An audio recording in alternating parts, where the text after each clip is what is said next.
тірідей жетім болған жиендер. Екі жиен ғой?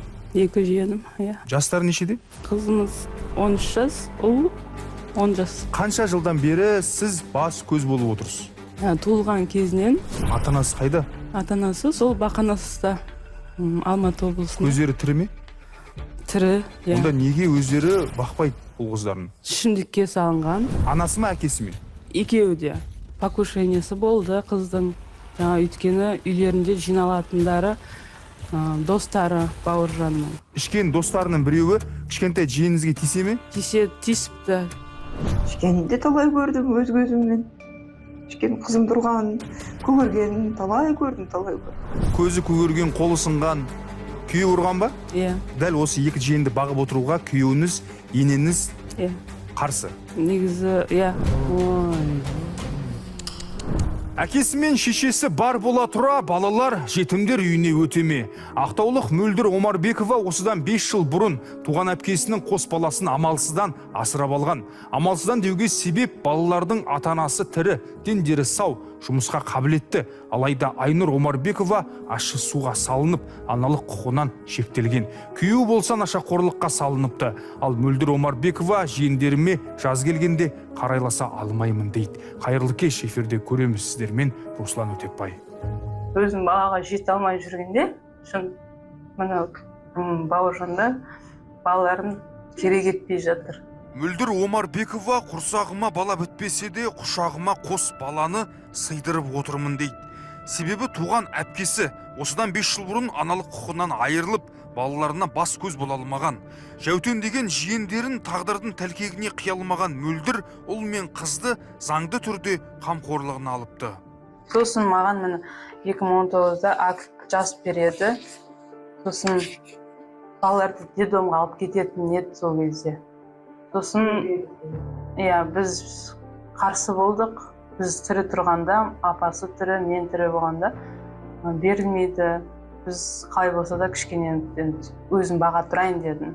Сол кезде опекунство ештеңке ойымда болған жоқ. Міне сенім хат, түсініктеме Айнұр өзі жазып кетті сол кезде. Әйтеуір шақырдық, жазып берді. Содан билет алдырып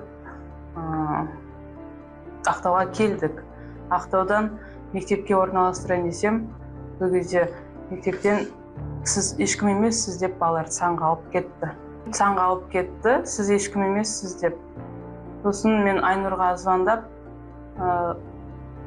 доверенность керек екен, сол жағын сенім хат деп қолмен не жазып алғам ғой еще. Алғашында балаларға уақытша бас көз боламын деген келіншек бұл жүктің жылдарға созыларын білмеген. Бірақ аналық құқықтан айырылу балаға жоламау деген сөз емес. Сондықтан болса керек, Мөлдір Омарбекова туған әпкем болса да тапқан анадан көңілім қалды дейді. Сосын өзім қарап жүрдім доверенностьпен. 3 жылға жарайды осы доверенностьпен. 2000 қайда кетті. Сосын 3 жылға жарайды. Қарап жүрдім. Мамаларынан бір хабар келген жоқ. Мен күттім мамаларын негізі. Келші, хотя балалардың қасында болшы дедім. Келген жоқ.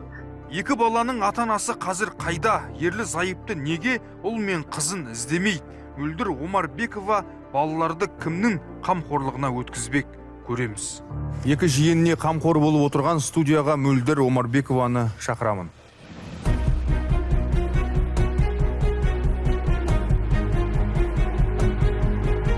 Сәлеметсіздер ме? Мөлдір ханым, қош келдіңіз. Көремізге қай жақтан келіп отырсыз? Ақтау қаласынан. Екі жиен ғой? Екі жиенім, иә. Жастары нешеде? Қызымыз 13 жас, ұл 10 жас.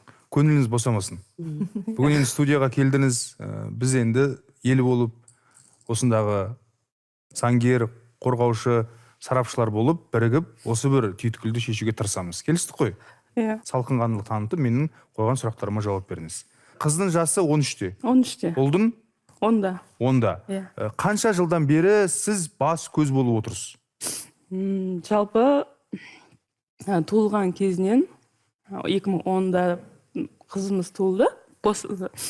Дүниеге келгеннен бері мен қарауылдамын. Ол кезде мен бойдақ болдым. Содан негізі документ заңды түрде 2019 жылдан бастап 4 жыл болды. 5 жылға Ресми түрде 4-5 жылға таяды десе де туғаннан бастап сіз бас көзсіз ғой. Иә. Екі жиеннің ата-анасы қайда?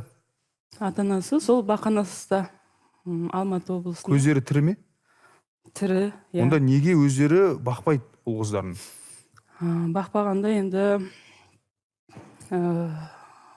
білмеймін енді. Жақсы, онда басынан бастап сұрайыншы. Не себептен балалар сіздің қарамағыңызға өтті?